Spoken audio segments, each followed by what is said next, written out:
गेल्या काही काळापासून राष्ट्रवादी काँग्रेस पक्षात अनेक मोठ्या राजकीय घडामोडी पाहायला मिळत आहेत। अजित पवारांच्या निधनानंतर सुनेत्रा पवारांनी उपमुख्यमंत्री पदाची आणि पक्षाच्या अध्यक्षपदाची धुरा सांभाळली आहे। मात्र आता राष्ट्रवादीच्या संविधानावरनं एक नवा वाद पेटलाय।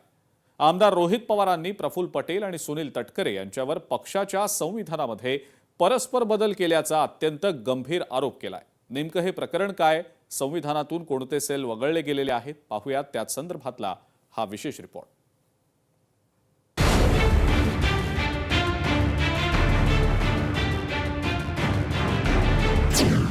राष्ट्रवादीच्या संविधानात फेरफार केल्याचा आरोप, 3 महत्त्वाचे सेल वगळले, सुनेत्रा पवारांचं निवडणूक आयोगाला पत्र। राष्ट्रवादी काँग्रेस पक्षाच्या संविधानात मोठे बदल करण्यात आल्याची धक्कादायक बाब समोर आली। नव्या संविधानातून अल्पसंख्याक सेल, सामाजिक सेल आणि ओबीसी सेल काढून टाकण्यात आल्याचा दावा केला जातोय। मूळ संविधानात एकूण 7 फ्रंटल सेल होते, मात्र आताच्या संविधानात फक्त युवक, विद्यार्थी, महिला आणि सेवादल या 4च सेलचा समावेश असल्याचं उघड झालंय। 28 फेब्रुवारीला राष्ट्रीय अध्यक्षांच्या निवडीवेळी निवडणूक आयोगाला जे मिनिट्स पाठवण्यात आले त्यातून ही बाब समोर आलेली आहे।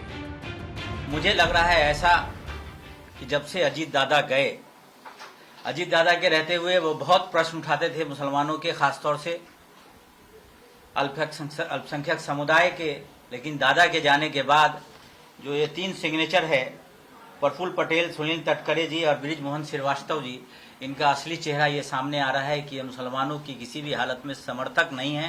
प्रफुल्ल पटेल आणि तटकरेंना राष्ट्रवादी काँग्रेस पार्टी गुंडाळून भारतीय जनता पार्टीत जायचं आहे आणि मग भारतीय जनता पार्टीच्या वाटेवर जात असताना म्हणजे सामाजिक न्यायाचे म्हणजे मागासवर्गीय घटक असो, मुस्लिम अल्पसंख्याक घटक असो, त्यांना या सगळ्या प्रक्रियेतून बाजूला ठेवायचं आहे।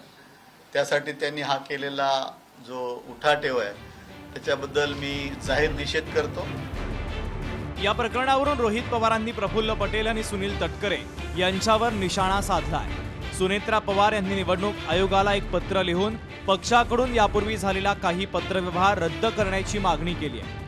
हाच धागा पकडत रोहित पवारांनी तटकरे आणि पटेलांवर गंभीर आरोप केले आहेत। दुसरीकडे अजित पवारांच्या राष्ट्रवादीचे प्रदेश अध्यक्ष सुनील तटकरे यांनी सर्व आरोप फेटाळून लावले आहेत। रोहित पवार स्वतःच्या पक्षापेक्षा आमच्या पक्षाकडे जास्त लक्ष देत असल्याची टीका त्यांनी केली आहे। तसंच नेत्यांना बदनाम करण्यासाठी 5 कोटींचं बजेट एका कंपनीला देण्यात आल्याचा प्रत्यारोपही त्यांनी केला आहे। पक्षाच्या स्थापनेपासून घटनेमध्ये फ्रंटल सेलचे 5 भाग असल्याचं त्यांनी स्पष्ट केलं आहे। 16 फेब्रुवारी 2026 त्या दिवशी एक पत्र अजितदादांच्या पक्षाकडनं हे इलेक्शन कमिशनला देण्यात आलं। त्याच्यामध्ये सह्या कोणाकोणाच्या आहेत? प्रफुल्ल पटेल, सुनील तटकरे आणि बृजमोहन श्रीवास्तव अशा 3 लोकांच्या सह्या आहेत। त्या पक्षाची आणि पूर्ण अधिकार जे अजितदादांकडे होते ते पूर्ण अधिकार हे प्रफुल्ल पटेलांना या पत्राच्या माध्यमातून त्या ठिकाणी दिलं गेलं। या संदर्भामध्ये पक्षाचे प्रवक्ते सरचिटणीस सुरज चव्हाण यांनी अत्यंत व्यवस्थितरित्या खुलासा केलेला आहे। त्याच्यामुळे या विषयावरती अधिक काय माझ्याकडे बोलण्यासारखं नाही। त्यांनी माहितीसह, कागदपत्रासह, सह्यांसह जे दाखल झालेलं आहे त्याच्याबद्दलची माहिती आपल्याला दिलेली आहे। या विषयावरती योग्य वेळी योग्य वेळेला मी पूर्णपणाचं बोलेन।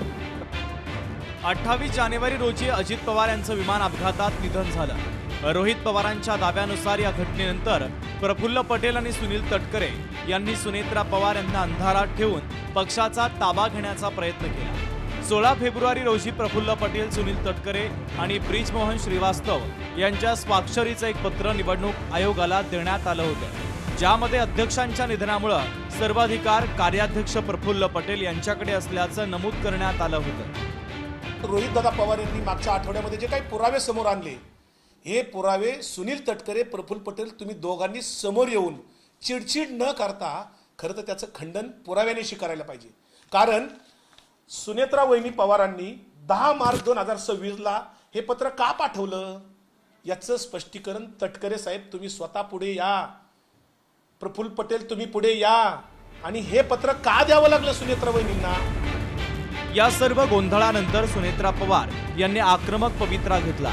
28 जानेवारी ते 10 मार्च 2026 या कालावधीमध्ये पक्षाच्या वतीनं अन्य कोणत्याही व्यक्तीनं केलेला पत्रव्यवहार अमान्य करावा असं स्पष्ट पत्र उपमुख्यमंत्री आणि पक्षाच्या राष्ट्रीय अध्यक्षा सुनेत्रा पवार यांनी केंद्रीय निवडणूक आयोगाला दिलंय. सातत्यानं राष्ट्रवादी काँग्रेस पक्षामध्ये फूट कशी पडेल, राष्ट्रवादी काँग्रेस पक्ष बदनाम कसा होईल यासाठी प्रयत्न त्या ठिकाणी केला जातोय.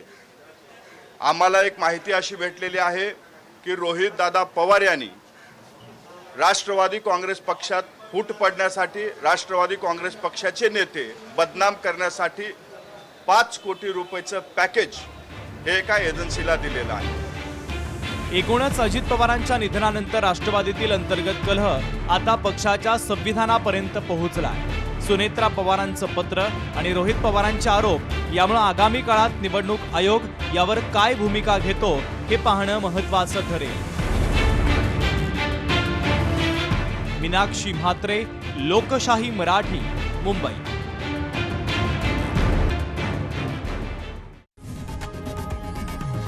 लोकशाही मराठी ऐका, पहा, जागरूक रहा.